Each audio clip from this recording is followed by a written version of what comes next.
Okay.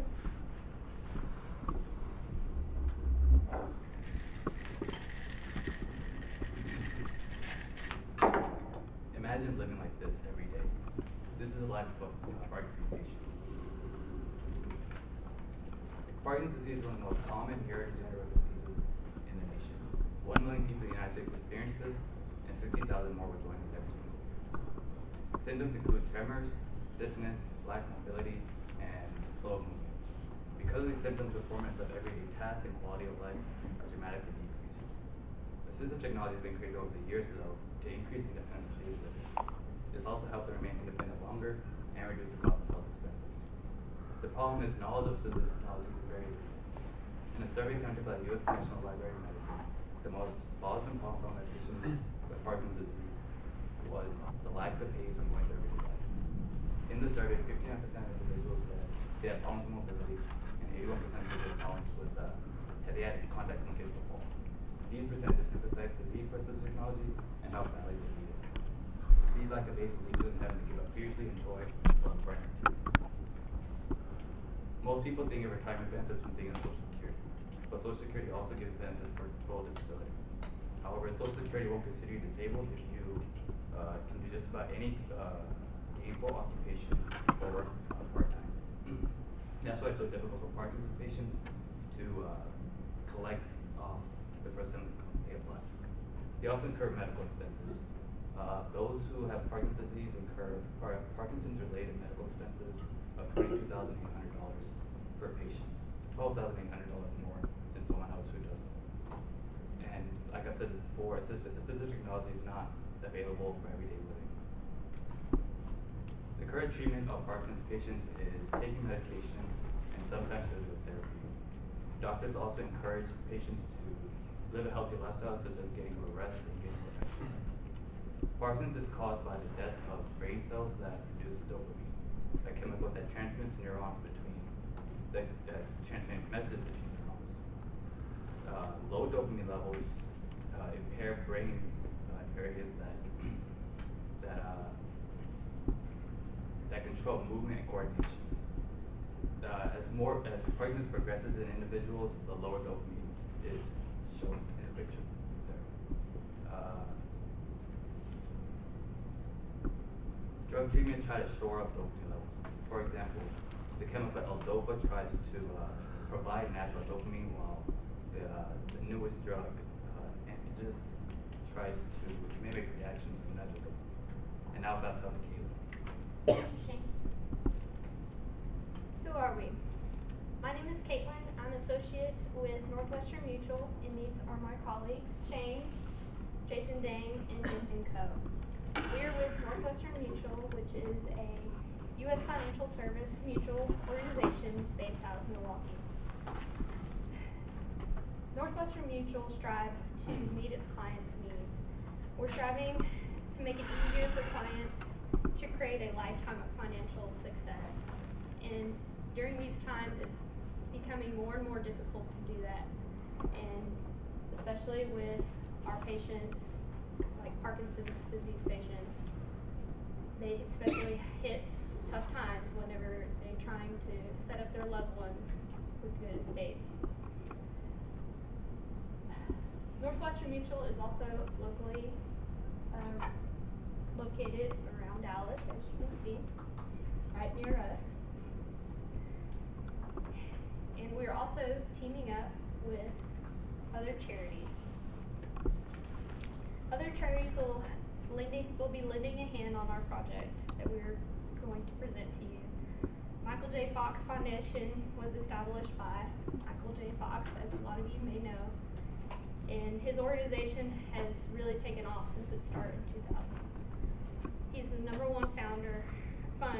funder of Parkinson's disease research. We're also teaming up with American Parkinson's Disease Association. They were found to also ease the burden and also provide funding for research. So not just for the research, but also to help with day-to-day living for Parkinson's.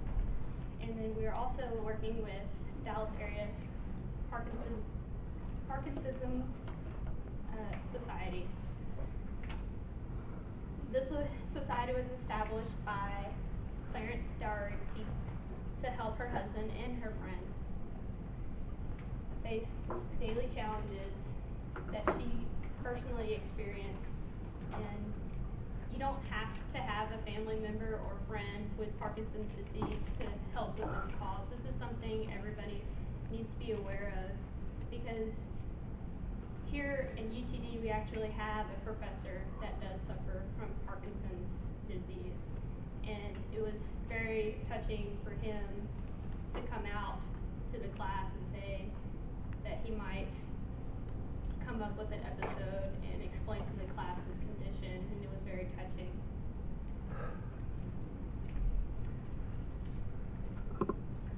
So for our solution, we're teaming up with the Dallas Parkinsonism Society to construct a 5K to raise awareness. We also want to fund research for technology for Parkinson's disease patients to use. We also want to provide an on-call nursing staff to come to aid of those Parkinson's disease patients that are home alone and that are having difficulty. A lot of Parkinson's disease patients will go without eating for a long while because they can't get the spoon in their mouth. And they really do need that help and are afraid to ask for it sometimes. We need to raise that awareness.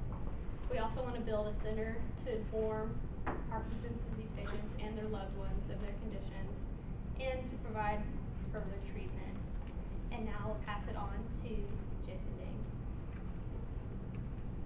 So essentially what we're trying to do is we're trying to create a 5K, as she said before, to raise more awareness and then raise some sort of funds for it, at least to start everything off before we get the other solution. So the proposed date that we have is on Labor Day of this year, September 5th, 2016. As you can see, this is the kind of the layout of how everything's going to run.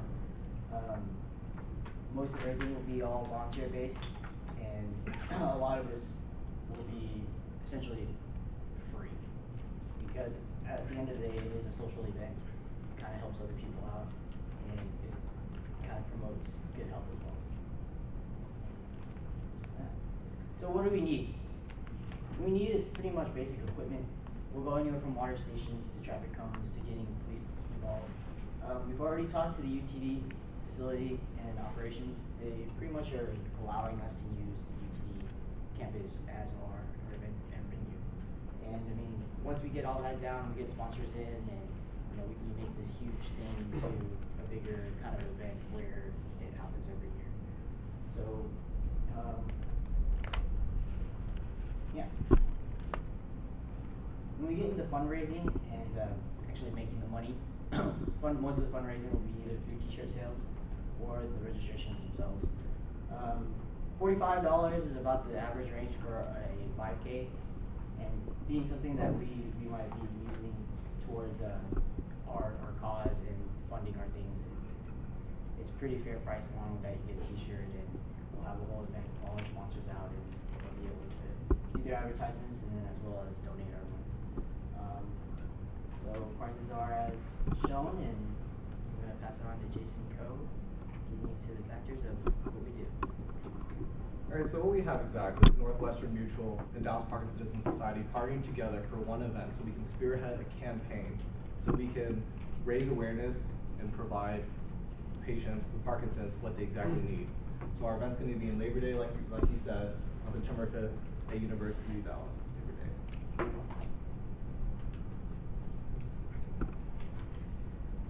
So, what exactly are we doing? We're doing a 5K run. This event will do many things. It will increase awareness. It will accept donations so we can go ahead and fund our campaign, as well as provide memorabilia to anyone who is volunteering or participating in the event.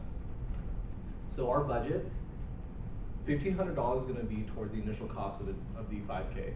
That's going to be doing the logistics side of purchasing equipment, purchasing any type of food and water for the participants, and that essentially should be taken away as soon as we get our donations, and it should be a wash at least. And so anyone who would essentially donate the money for the $1,500 would go towards the campaign.